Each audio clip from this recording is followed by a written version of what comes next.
Bienvenidos a Con Vida, un programa de reflexión y motivación con el pastor Rolando Soto. Enfoques pastorales sobre los desafíos que presenta el mundo de hoy.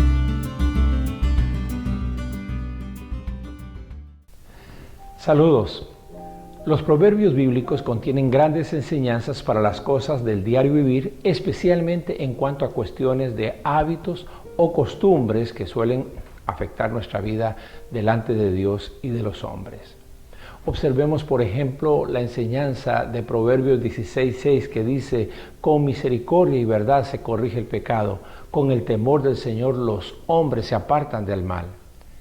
Se está señalando que el error se corrige con amor y haciendo uso de la verdad. Apliquemos a los malos hábitos y digamos que también los malos hábitos personales se corrigen amorosamente y amparados en la verdad. Otro proverbio bíblico dice que el padre que ama a su hijo lo corrige a tiempo. En pocas palabras, la motivación que lo debe a uno guiar cuando se trata de corregir a alguien es el amor. Pero también es que la corrección tiene su momento oportuno. Se cuenta de la madre soltera que, movida por un sentimiento de culpa de no haberle dado a su hijo un padre cercano y activo, ella se empeñó en satisfacer desde muy niño todos los caprichos. Cuando el muchacho llegó a una edad adulta, el empeño de la madre no fue suficiente para cubrir todo cuanto exigía de su mamá, la cual ya estaba a las puertas de su vida anciana. El muchacho rápidamente se envolvió en el pillaje y el vandalismo para procurarse por sus propios medios sus apetitos. Por muchos años, la madre sufrió el temor porque su hijo llegara a cometer transgresiones de mayor envergadura, como realmente sucedió el día que mató a otra persona y luego a otra y a otra más. Siendo un fugitivo de la ley, el hombre se refugió en una montaña a donde su madre, ya vieja y cansada, fue a buscarlo para procurar que se entregara a las autoridades. Los argumentos de la madre acabaron cuando su hijo le hizo cortar una vara de grosor resistente a las manos de la mamá y una vara curva.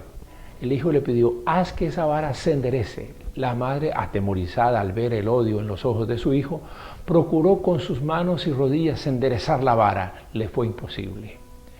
El hijo exclamó: permitiste que mi vida se doblara y creciera como esta vara, y ahora pretendes corregirme y enderezarme. Es demasiado tarde. Los periódicos dieron cuenta que el hombre mató a su propia madre y confesó todo esto tiempo después de que lo apresaran y lo condenaran a cadena perpetua. Amigos, la Biblia dice: cuán dichoso es el hombre a quien Dios corrige. Y es que Dios siempre corrige a tiempo. El hombre sabio recibe la corrección y cambia. El hombre necio hace oídos sordos y se siente más bien ofendido. Dios es quien mejor sabe las causas y las maneras por las que debemos ser corregidos. Y si Dios ve en nosotros cosas que deben ser corregidas, ¿cuánto más deberíamos nosotros identificar esas pésimas costumbres y esos incorrectos hábitos que dañan nuestras vidas y las relaciones significativas con las personas que vivimos a diario? Muy seguramente que muchos de nosotros recordamos la afirmación del misionero del primer siglo, el apóstol Pablo, cuando dijo: de modo que si alguno está en Cristo, nueva criatura es. Las cosas viejas pasaron, todas son hechas nuevas. Qué gran reto tenemos al enfrentar este concepto bíblico con varios de nuestros hábitos personales. No obstante, nuestra fe nos hace creer que al abrazar el mensaje de Jesucristo, realmente somos nuevas personas. Vamos al primer segmento de Con Vida.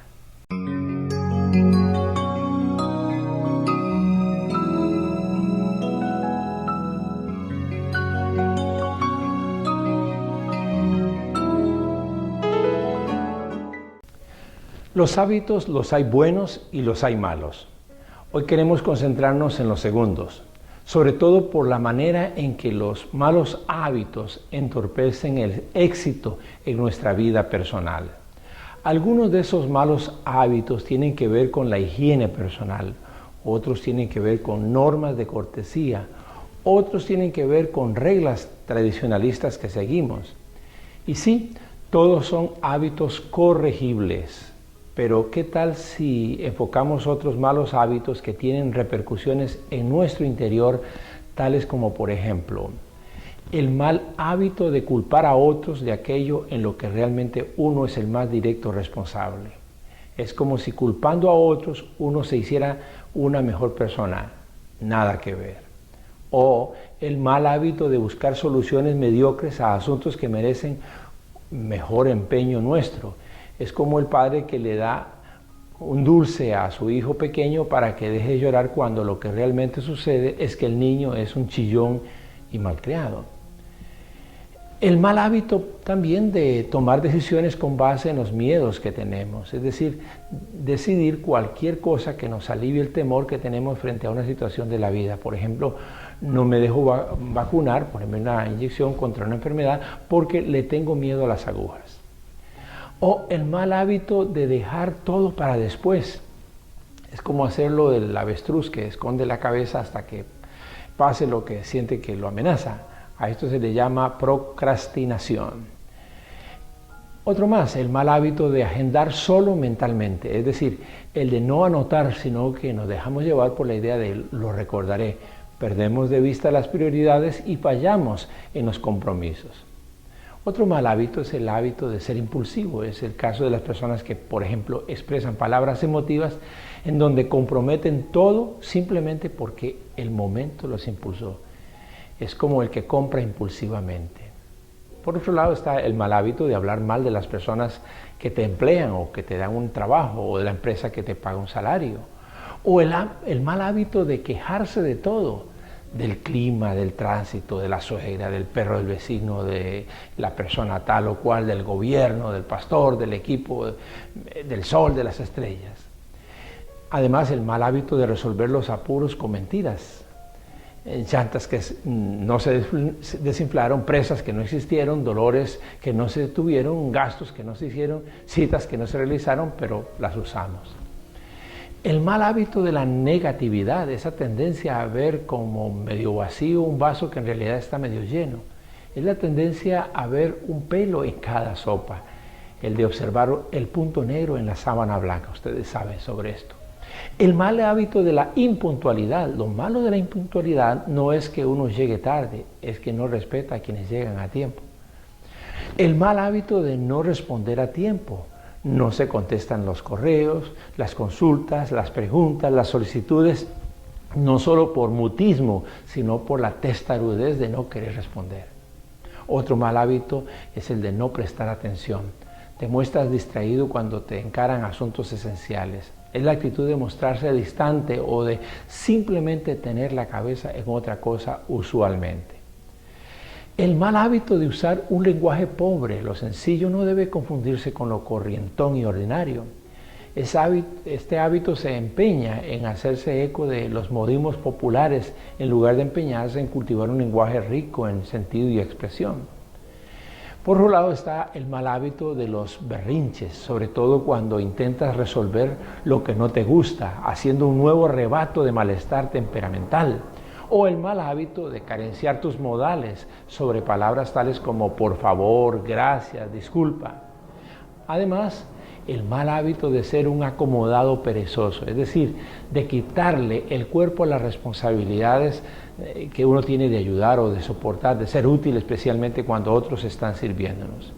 Y una lista final, entre otros posibles, señalemos el mal hábito de actuar antes de pensar, el mal hábito de rendirse con los primeros obstáculos que se nos presentan, el mal hábito de bajarle el nivel a los demás con tal de lucir bien personalmente, el mal hábito de desaprovechar o desperdiciar el tiempo, el mal hábito de buscar el camino más fácil para resolver algo y no el más apropiado.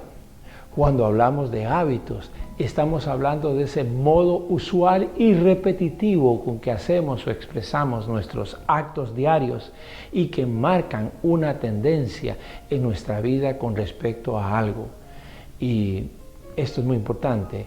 Es algo que nadie puede cambiar en nosotros, sino que debemos cambiar por convicción y compromiso personal.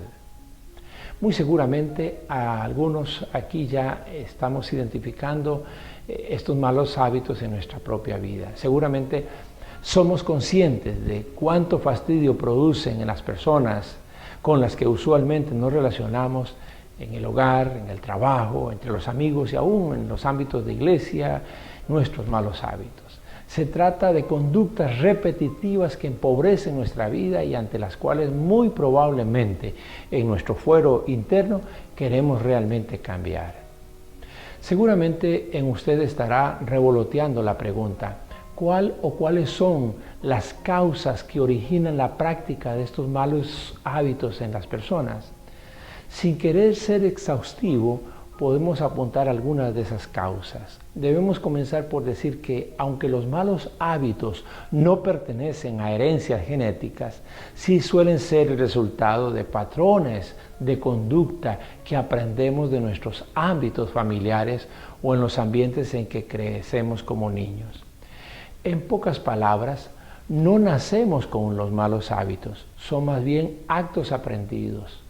Lo que sucede es que en nuestro proceso de aprendizaje infantil adquirimos valores, conceptos y conductas que reproducimos en nuestra vida más adulta. Es de deducir que detrás de cada mal hábito lo que se carece es de un buen valor o de un buen concepto o de una buena conducta a imitar.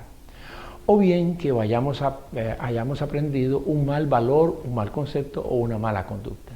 Por lo tanto, una causa por la que generamos malos hábitos es por la ausencia de buenos valores, buenos conceptos y conductas sanos en nuestras vidas. O sea que cada mal hábito que practicamos refleja un valor ausente, un concepto correcto ausente o una conducta apropiada ausente.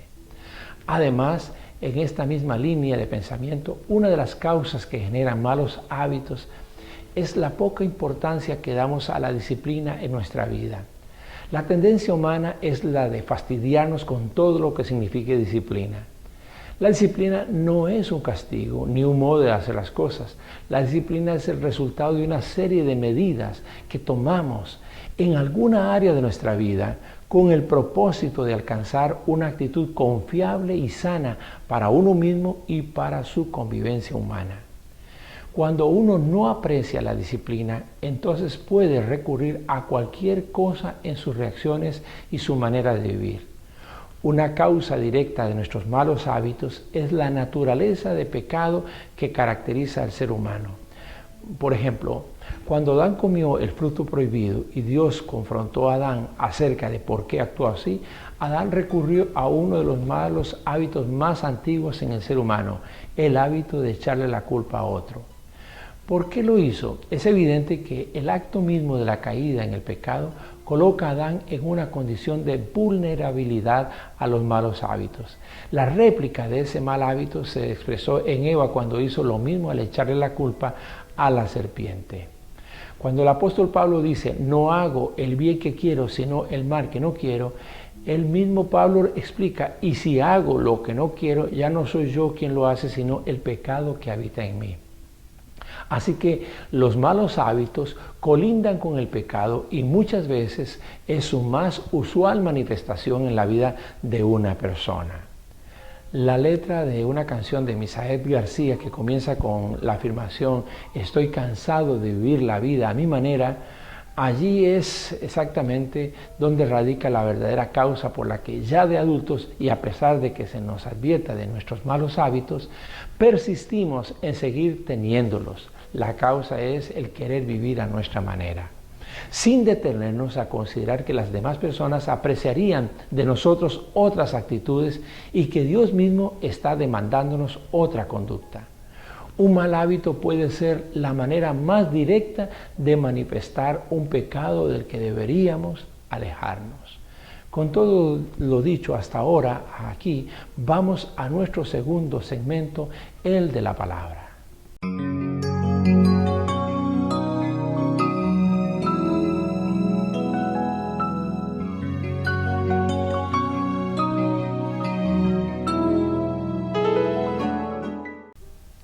Ahora enfoquémonos en considerar algunas de las consecuencias que los malos hábitos traen sobre nuestra vida y hagámoslo desde la palabra de Dios. Ya hemos mencionado cómo el pecado se manifestó en Adán y Eva, haciéndolos que asumieran el mal hábito de echarle la culpa a otros. A su vez, ese hecho es una evidencia de la deformación de la imagen de Dios con la que Él formó al ser humano. Así que los malos hábitos tienen como consecuencia espiritual la destrucción de la imagen de Dios en la vida de cada individuo. Traigamos a colación el mal hábito de murmurar o de quejarse de los demás.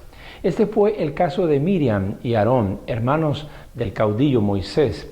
El caudillo había tomado por esposa a una egipcia y Números 12:1 dice que Miriam y Aarón empezaron a murmurar contra él por causa de ella. Este era un hábito muy usual en Israel, del Israel que salió de Egipto, y Miriam y Aarón fueron sus mejores expositores en este capítulo 12 del libro de Números. Ambos hermanos cuestionaban que Moisés creyera que Dios solo hablaba a través de Moisés, cuando en realidad también lo hacía con ellos dos. Dios reaccionó con ira y una enfermedad infecciosa cayó sobre la piel de Miriam. Este mal hábito atrajo enfermedad a la vida de Miriam porque muchos malos hábitos terminan generando hasta enfermedades físicas o emocionales, morales y espirituales en quienes lo practican. Consideremos otro caso que es usualmente citado en temas como el nuestro. Se trata de las reacciones emotivas de quien fuera el rey Saúl allá por el año 1080 a.C. en Israel. Saúl fue un hombre berrinchoso que actuaba sin pensar. Fue una persona de reacciones impulsivas, dominadas por un débil carácter. Ese mal hábito de la impulsividad fue el que llevó al rey Saúl a oficiar como sacerdote un sacrificio que solo competía hacerlo al profeta Samuel, quien le había pedido al rey esperarlo hasta por 7 días en un determinado lugar. Saúl no esperó, sino que ofuscado por la deserción de los soldados de su ejército, tomó el oficio que no le correspondía. Con ese mismo mal hábito de la impulsividad, en otra ocasión Saúl le arrancó el borde del manto al profeta Samuel. Y fue esa impulsividad la que motivó a Saúl a intentar contra la vida de David, diciendo: a este lo clavo en la pared, como dice primer libro de Samuel 18:11, cosa que intentó varias veces. La persona con malos hábitos se vuelve una persona muy poco confiable. Esto significa que las personas que le rodean tienen poca o ninguna credibilidad en ella, o terminan así. Consideremos un último caso ejemplar acerca de las consecuencias de los malos hábitos en la vida de las personas. Seguramente recordaremos la parábola de Jesús conocida como la de los talentos. Nos referimos al texto bíblico que aparece en el Evangelio de Mateo en el capítulo 25, específicamente los versos 14 al 30. Se trata de 3 empleados que recibieron de su patrón sumas económicas que debían administrar durante un tiempo en el que el patrón estaría fuera. Cada uno recibió sumas distintas conforme al patrón consideró que eran confiables dárselas. Uno de ellos, el que recibió menos, lo que hizo fue esconder el capital que se le dio, que se le había confiado, según nos dice Mateo 25:25. Lo hizo, según explicó luego, a su patrón porque tuvo miedo. Así que cuando el patrón regresó, le devolvió exactamente lo que había recibido, contrastando con los otros 2 empleados que habían duplicado sus capitales mediante inversiones. ¿De qué fue lo que tuvo miedo el negligente empleado? Escuchemos su argumento. Señor, explicó, yo sabía que usted es un hombre duro, que cosecha donde no ha sembrado y recoge donde no ha esparcido.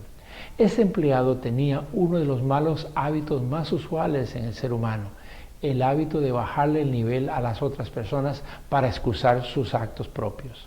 ¿Cómo podría considerar que su patrón era un hombre duro cuando más bien había confiado una parte de su capital en sus manos? ¿Podría un hombre duro entregar de buenas a primas sus bienes a personas que ya de por sí sabe que tienen limitaciones como para ser responsable por sumas mayores? La expectativa del patrón habría sido que aquel empleado al menos hubiera puesto dinero en el banco para obtener intereses. ¿Cómo es que el empleado califica a su patrón de cosechar lo que no ha sembrado? La única razón que explica esa actitud del empleado es que era el tipo de persona que hace lucir sus actos rebajando la imagen y el concepto de los demás. La consecuencia en esta parábola de Jesús fue que no solo se le quitó el capital que se le había confiado, sino que además fue despedido. Una consecuencia usual de los malos hábitos es que las personas que los practican terminan siendo marginadas por las personas de mayor cultura y de mayor valía moral. Terminan con las puertas cerradas. De verdad que no debemos hacernos de la vista gorda ante los malos hábitos en nuestra vida. Ellos nos empobrecen, nos rebajan y nos llevan al fracaso en áreas sensibles de nuestra vida y de nuestras relaciones más significativas. Preparémonos para nuestro segmento final en Con Vida.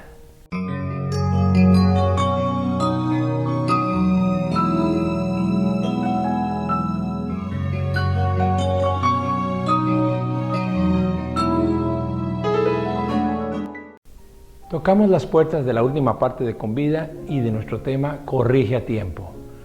No quisiéramos que sientan que nuestro énfasis está en los señalamientos de lo perjudicial que son los malos hábitos solamente, cuando en realidad queremos enfatizar en la importancia de corregirlos a tiempo, para bien personal, para bien de la familia, para bien social.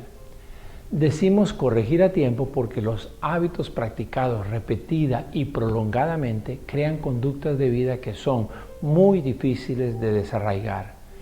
Pero también porque, como ya hemos señalado, los malos hábitos deterioran cosas, entre ellas las relaciones más significativas con el cónyuge, con los hijos, con los padres, con los amigos, con los hermanos en la fe y, lo que es más grave, con Dios. Uno debe corregir sus malos hábitos antes de que ya no se pueda remediar su nivel destructivo. Amigos y amigas, si uno quiere genuinamente cambiar de actitud, la cosa debe comenzar con una rendición de vida delante de Dios. Podemos intentar muchas medidas correctivas, pero fracasarán si uno no tiene un valor supremo que lo mantenga firme en aquellas medidas. Nuestros malos hábitos no solo avergüenzan a Dios, sino que lo desagradan y lo enojan. Y si uno va a comenzar a recuperar lo que los malos hábitos han derrumbado, esto debe comenzar por una rendición de la vida personal a Dios. Primero, asuma la entera responsabilidad de sus acciones. Deje de echar la culpa a otros o de refugiarse en la idea de que, como otras personas tienen esas debilidades de carácter, usted no tendría por qué luchar contra ellas. Esta actitud positiva le llevará a aceptar que usted posee esa debilidad que ya le ha sido señalada por la gente que le aprecia y quiere ver un cambio de actitud. En segundo lugar, reaprenda los valores que sustentan los cambios en esas áreas de malos hábitos en su vida. No base sus cambios en cuestiones como miedo o la presión que otros ejercen sobre usted para que cambie, ni las amenazas que alguna persona cercana le haga. Base sus cambios en valores. Para ello, usted debe nutrirse de la palabra de Dios, del consejo de amigos, del consejo de pastores, de personas espirituales, del apoyo de personas que conduzcan su vida con valores espirituales que distinguen a personas íntegras y sanas. En tercer lugar, intente corregir sus malos hábitos uno a uno. Cuando uno quiere cambiar todo de golpe, por lo general termina enfrentándose a la frustración de no lograr cambios realmente significativos. Piense en que está construyendo una casa. No empiezas por el techo, sino primero los cimientos, que tienen que ver con esa rendición de la vida a Dios, para decirlo de alguna manera. Luego las columnas, las paredes y finalmente el techo. Procure seguir un proceso de cambio que rinda satisfacciones a su propia vida y que diga a los demás de que realmente estás comprometido con el cambio. En cuarto lugar, procure evitar que los contratiempos le desalienten. No todo se logra de la noche a la mañana. A veces hasta tenemos retrocesos, pero no se enfrasque en sus caídas, que solo le sirvan como lecciones y motivaciones nuevas para seguir procurando el cambio. La palabra de Dios enseña que Dios mismo está trabajando en nosotros como en un proceso importante que está aún por acabar. Él es el escultor que trabaja cada día en una obra que aún no ha concluido. En Filipenses 1:6 dice: estoy convencido de esto, que el que comenzó tan buena obra en ustedes la irá perfeccionando hasta el día de Cristo Jesús.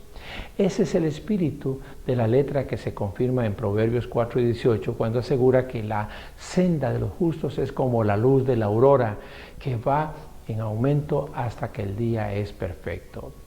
Cada día hay que trabajar bien, sin desalentarnos por los contratiempos y sobre todo por la falta de que los demás nos reconozcan o valoren los esfuerzos de cambios que hacemos. Hay que trabajar bien por nuestros cambios. Finalmente, haz un compromiso de cambio con una de las personas que más afectas con tus malos hábitos.